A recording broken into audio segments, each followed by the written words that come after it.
is. Who are the Carolina Panthers? It's been a quarter of the season now, 4 weeks in after 2 straight wins. Teddy, who are the Carolina Panthers? Oh, man. Excuse my language, but the Carolina Panthers, they're a tough-ass football team. That's who we are. They're a tough-ass football team. That's who we are. Hey, fandom. We're back with a new show for you today. Thank you for taking the time to join us. Today, we're going to go ahead and recap Week 4 of the Carolina Panthers and the Arizona Cardinal game. Jeff, man, what are your thoughts? Win number 2. Yeah, that's right. And just like Teddy said, it's the Panthers are a tough-ass football team. I'll take that. And it's good to hear that from your quarterback, especially one who's now has 2 games in a row that he's won. So you can see that their identity is starting to come together, and they're playing for each other. They're playing for their coach. They're playing for their fans. And it's good to see. It feels good to be a Panthers fan again. Yeah, I agree. I think you guys are playing with heart. Remember, winning is contagious. We talked about that last week, and it boils over to this week, how the Panthers united together and played. And I caught a glimpse because I didn't want to watch the other game because it was bad. So I decided to watch the Panther game instead, which I was impressed. Yeah, and so far, I mean, you have to say they're playing above expectations right now, because a lot of people thought that they were going to be, one of the bottom 5 teams, and they've proven that they're not. And so far, it's great to see. Like I said, the teams, they're coming together. When I say teams, the offense, the defense, special teams, they're coming together, and they're making plays. And we'll get into some of those plays and some of the keys to the victory here in a little bit. But it's great to see. I know that Panthers fans want to see more, and thankfully we've got more coming, because for a minute there, it didn't seem like the season would continue. I know. And just like, your season is beginning to shine, the Dallas Cowboys are beginning to just wither away. And, fandom, I'm true to my word. Next week, live show, I will be burning a jersey. Oh, no. Wait. Why? Is there some sort of contingency there? I made a deal last week saying that if Dallas loses to Brown, I will burn a Dallas. So I'm not going to burn my flag. I'll burn my Dallas shirt. My favorite Dallas shirt is my Jason Witten shirt. I'll burn it for you because you know what? I'm a man of my word. Well, we're looking forward to seeing that. So what happens if we're at this point next week and Dallas loses to the Giants, the winless Giants, the Giants who have only scored 3 touchdowns in 16 quarters? If we lose to the Giants, yeah, what's the? You're gonna hear it here first, fandom. I'm gonna let you pick a team for me to cheer for all year round. I'll stop cheering for the Cowboys and I'll cheer for whatever team, even if it is that team, and I will not like to mention, from Philadelphia. Oh no! We're hoping that you'll just pull and cheer for the Panthers. That's our I'm plan. always going to cheer for the Panthers. I told you, Panthers are my second team. I'm always going to cheer for them, but I'm going to leave it up to the fans. I think we need to up the stakes a little bit there, and I don't know. I think we should ask the fans what you should do on the air live if Dallas loses to the Giants next week. Hey, yeah, they could tell me what look, they could tell me what sport to choose. Figure skating, I'll watch figure skating if you want me all year round. If you want me to choose a team like the Philadelphia, I will have to cheer for them because you know what? I'm a man of my word. Well, fandom, let us know. Send us a tweet at Carolina_fandom and let us know what you think that Cowboy Joe should do live on the air if the Cowboys lose to the Giants next week. By the way, is that in Dallas or is it in New York? I believe it's in New York. Okay. Either way, I mean, fandom, please be gentle. All right. Well, we'll look for those. Hopefully, we'll get some good ones here. And although I just don't see Dallas losing to the Giants, I don't. I could see. I didn't see Dallas losing to the Browns, but I did. Well, that defense was they were giving away touchdowns like it was free. Yeah, touchdowns and rushing yards. Yeah, it was just like, hey, here, look, this gap right here, right through it. We'll go ahead and block our people for you. Well, this is a Carolina show, so let's get back to the Panthers and their victory over the Cardinals. Take it away, Jeff.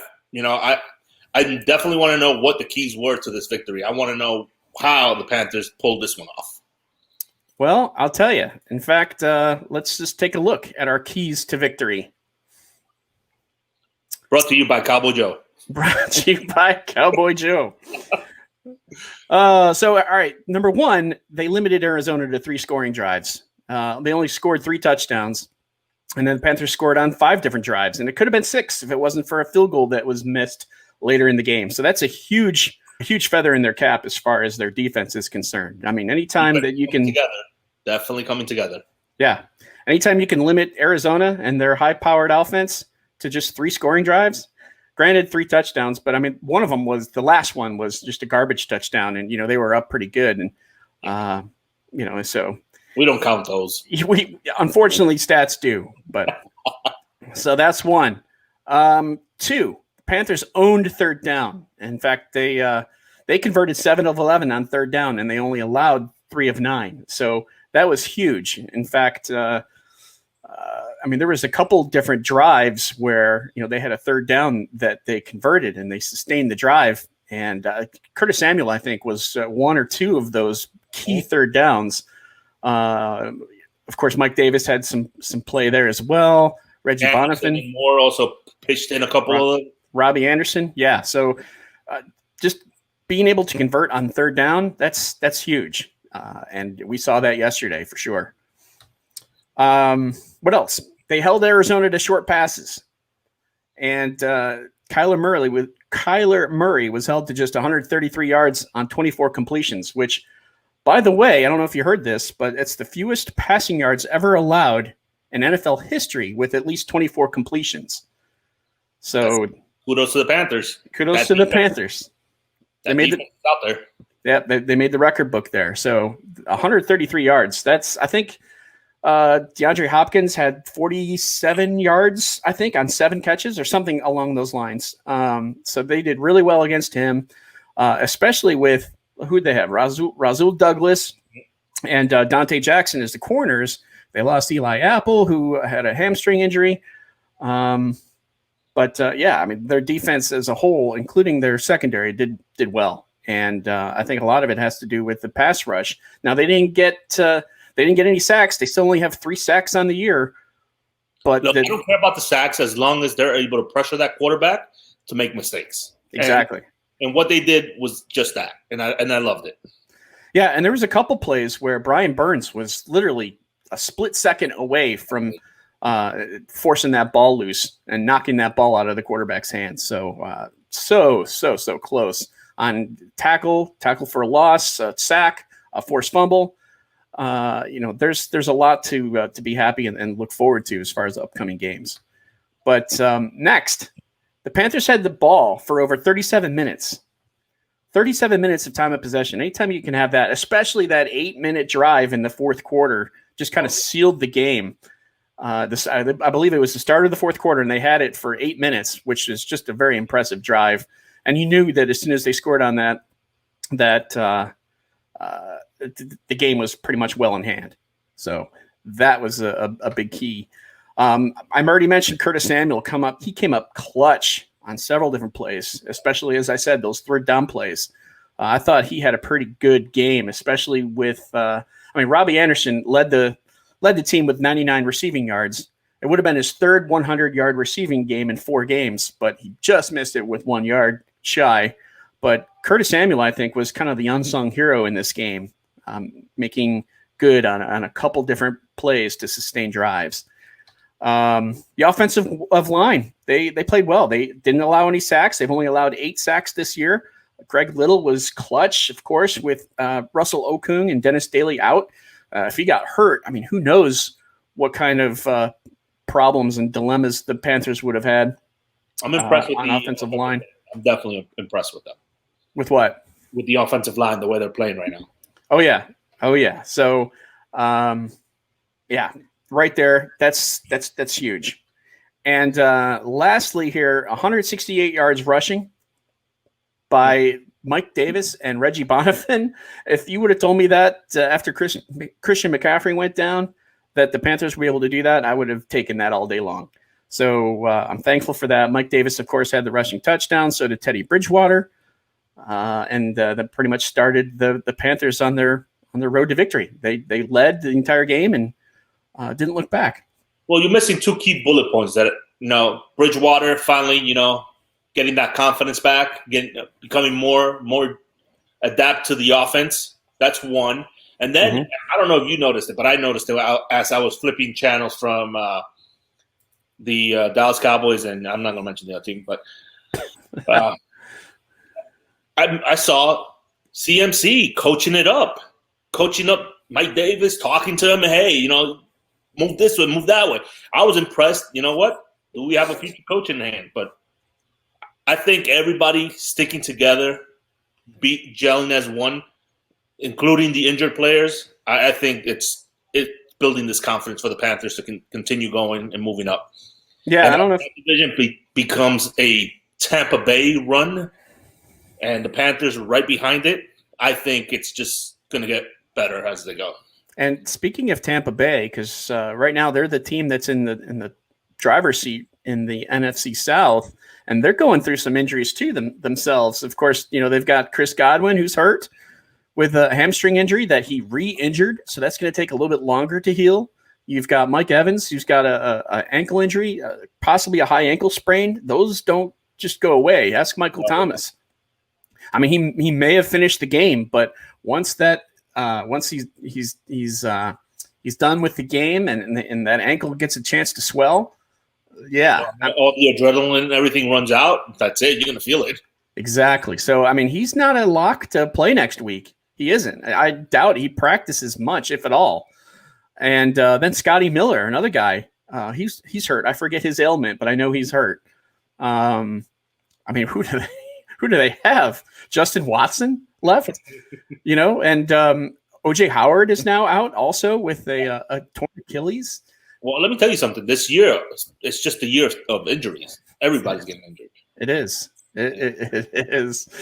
But so yeah, I mean, just kind of looking at the NFC South, that's a little iffy. We already talked about Michael Thomas there for a little bit. I mean, Drew Brees is still throwing these checkdowns to Alvin Kamara. He's not really throwing the ball downfield. I don't know if it's because Thomas isn't there, or if it's something else that has to do with Brees and his reluctance to throw downfield. Maybe he doesn't think he's accurate enough. I don't know. You know what? Something's there. Because even before Michael Thomas, Brees would air it out no matter what. Yeah. He didn't care what receiver was out there. He would air it out. This year, he's more of a, I'm not going to – is he planning to play another year? Is he planning to, stick out, hold my arm a little bit longer? I want to at least have another shot.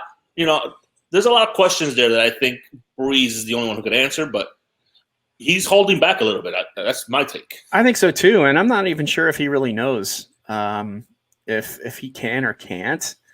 It just kind of seems like there's a little bit of reluctance there on his part to do what he's done before and do what he's done successfully before. And the Saints defense is not helping them out at all. No. I mean, I think they are averaging 6.5, something like that, yards per play on defense, which is it's like top 3 in the league. So, hey, NFC South is still, it's very much wide open. I think it's wide open right now. As is the NFC least. Yeah, well, you guys are going in the right direction. The NFC East is going in the completely wrong direction. What are we going to have, a 5-11 team make the playoffs there? I don't know. I mean, you could have. I mean, obviously, I think only one team will make the playoffs from that division. The one whoever wins the division. From a football fan, I'll call that bullshit. If a 5-11 team makes a playoff, because they shouldn't deserve it. That won't happen. I don't think that's even possible. Well, you play each other twice a year. That could be, give or take a couple of ties. Philadelphia is known for tying, so. Hey, so one other thing I want to talk about is the red zone improvement. So let me go back to my screen here and show you this. Red zone improvement. So touchdown percentage in the red zone for the Panthers in weeks 1 through 3, 38%, right? That's horrible. Yeah. That's that you want to have touchdowns when you get in the red zone. If you remember last week, they had 5 field goals. So they're getting there, right? They're getting there pretty well, but they're not converting. And unfortunately, that happened for the first couple weeks. This past week 4, they converted 4 of 5, 80%. 4 of 5 drives in the red zone resulted in a touchdown. It's 80%. So they had 38.4 in the first 3 weeks, 80% in week 4. That averages out to 50% for the season so far. So I mean that's good. We like that. We want more of that. And it's good. You know why? Because weeks 1 through 3, they were shaking those cobwebs off. Now they're all gelling. Confidence is building. Everybody's working together as a team. It's not about a me mentality. It's a team mentality. So that's what I like about this. And it's just going to get better. Exactly. So one thing I wanted to talk about also is just the fact that the defense is starting to come together. And, we've got players who are young, who are either from this past draft class or the draft class prior. And, they're starting to really make a difference in terms of how they can contribute to the Panthers defense. So one I wanted to mention here is Yetur Gross-Matos. I think it's Yetur is how you pronounce it. But he had 3 tackles yesterday with a sack, 1 forced fumble on 21 snaps. On 21 snaps, he did a great job. He was the one who knocked that ball loose from Kyler Murray that resulted in a turnover, I think, that Trey Boston recovered. Yeah. So he's looking really good in just 21 snaps. I'll take that. Brian Burns, he had 2 tackles, 1 tackle for a loss, and 3 quarterback hits. And as I said before, he was really, really close on a couple other plays, literally like a fraction of a second away from knocking that ball loose or getting a sack or getting a forced fumble. Burns is going to be a very special player. Well, yeah, I agree. And he's even also starting to do better as far as the run defense is concerned. So he's also not like breaking contain too when he rushes the passer, which I've seen, which is good because, if there's a screen pass or if there's like a halfback toss, he's there to make that play as well. So far, so good with him. Derrick Brown, another tackle for a loss. He now has 5 tackle for losses this year, which is second in the league. Number 2, guys. Number 2. And that's not just rookies. That's everybody. So yeah. Derrick Brown, that's impressive. And Jeremy Chinn, what can you say about him? First of all, he has 34 tackles this season, which is second among all safeties in the league. He had 8 tackles this past week. He is the Isaiah Simmons that Arizona wishes they had. And for the fact that Carolina was able to get him later in the draft and Isaiah Simmons was a first-round pick, that's huge. So definitely like to see that. Did you have any comments or anything else you wanted to talk about as far as players are concerned? Again, like I said, Burns is going to be a special player. Chinn is going to become one of those elite safeties that are going to be like the Earl Thomases and the Adams. I think he's very special. Now, the rest of the team gelling around these young players and coming together, that's just impressive. Veterans coming together and saying, you know what, let's just stop what we're doing. Let's focus again and get back to just good old team football. And that's the key to victory in any game. I wish the Cowboys had this. I wish the Cowboys played like the Panthers played in the last 2 games. Yeah. Well, as far as their defense is concerned, I agree with you. Dallas definitely has the offense figured out. But defense, they're really struggling there. And speaking of defense, that's really where Carolina has stepped it up these last couple games. Just looking at the rushing yards that they've allowed. Yes, they allowed that 48-yard rush to Kyler Murray, which was kind of a blown assignment, I think. He gets it anywhere. Yeah, true. Because he's he's short. He's agile. Shifty. He's very shifty. Yes, exactly. And he's got a lot of elusiveness to him, and it's difficult to bring him down. But they took away nearly everything else, including Kenyon Drake. Kenyon Drake rushed for only 35 yards. Chase Edmonds had only 16 yards rushing, but he had 5 catches, but only for 24 yards. 24 yards. It wasn't big. No, So they're doing a really good job. Yards, Arnold 39. I think the team played well. The defense played very well. They contained. They had a game plan. They stuck to it, and they got the victory. That's right. And, just looking forward, where are we with McCaffrey? Well, he's got to sit out at least another week until he's even eligible to return. We don't even know if he's, quite ready yet. I would probably say no. We're talking about high ankle here. At best, I think it's like 3 to 4 weeks. So I don't think we're going to see him within the next 2 games, maybe even the next 2 or 3 games. And do you think they'll take him out of IR just to have him and not use him? Yeah, it's possible. I think they have 21 days, I believe, once that IR length has ended, that the 3-week IR period has ended. I think they have 21 days whether to reinstate him or put him back on IR, if I'm not mistaken. So my guess is, they'll probably take him off, and he might practice a little bit, right? Limited stuff. But for him to be able to play yet, I don't know. But from what I'm hearing, Coach Rule is saying that he is just attacking his rehabs every day. And we know that McCaffrey does his best to, keep himself fit, he's dying, conditioned. He wants to come back, of course. And he knows it's his job. It's not like he's going to lose his job. But that's the big news. It's not about that. That's what I like about this Panther team. It's not about who I am or what I own or what position is mine. It's about how could I help the team get better? That's what I like about this team as opposed to last year. Last year, CMC, historic numbers, yes, nobody could ever deny that. The team was a shamble. They were confused. They didn't have an identity. This year, they do have an identity, and the identity is team football, focus, hold them down, and keep going. And I think everybody just wants to pitch in, And my heart goes out to Eli Apple because I root for him. I think he's a cornerback that's very nobody really sees him. They believe that they could burn him, but this kid could play. And when he plays, he's a superstar. Yeah, now we'll have to deal with another hamstring injury. I think it was a re-injury, which is not good to see. But other than McCaffrey, Eli Apple's really the only big injury concern, which is that's great news. That's great news. And where do we go from here? Well, we've got Atlanta next week, week 5. Let's say it right. Chokelanta.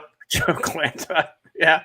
Chokelanta. Week 5. The current 0-3 Falcons, we don't know if they're going to win or lose yet because at the time of this airing, the Monday night game has not occurred against Green Bay. So I'm pretty sure they'll choke it up at the end. We'll see. We shall see. But the Panthers have not won in Atlanta since 2014. If you remember the 2015 season when Carolina went 14-2, they were 14-0 going into that game in Atlanta. And Atlanta is the team that broke the streak. Unfortunately, I was rooting for Atlanta during that time because I didn't want the Panthers to be undefeated. Well, anyhow, sorry. 2014, sorry, and they've only won twice in Atlanta since 2010. So Atlanta's had their number, but right now Atlanta is kind of ailing themselves. But they're strong offensively as well. Defensively is where they're kind of weak, and we've seen that they start strong and then fold in the second half, in the fourth quarter. They forget how to play offense. Ever since the Super Bowl, that they came in hot the first half and then they just completely stopped in the second half. Atlanta has done that many times over and lost key games because of that. They just pause themselves. They think, all right, we got a good lead. We're going to just, hang out. And it doesn't work that way. No, it sure doesn't. And now they've become the laughing stock. Now they're essentially a verb. You pull the Falcons. I'm like, great. Oh my land. If it wasn't for the onside kick, Cowboys would be looking at 0-4 right now. So, wow. Anyway, that's our story. Any last parting thoughts? So, key to victory next week. We talked about it a little bit. What's the scoreline? What do you think? Oh, against Atlanta? Yeah, I say 27-17. I think the team that wins is going to score 30. So I'm going to go with 31-28. And a field goal to win it to break the tie at the end. Last team who has the ball wins. So I'll say 31-28 Panthers. Keeping it very close, huh? That's right. We'll find out. All right. Fandom, for Cowboy Joe, I'm Jeff Hasley. Thanks so much for joining us, and we will see you next week. Thank you, fandom. Love you guys.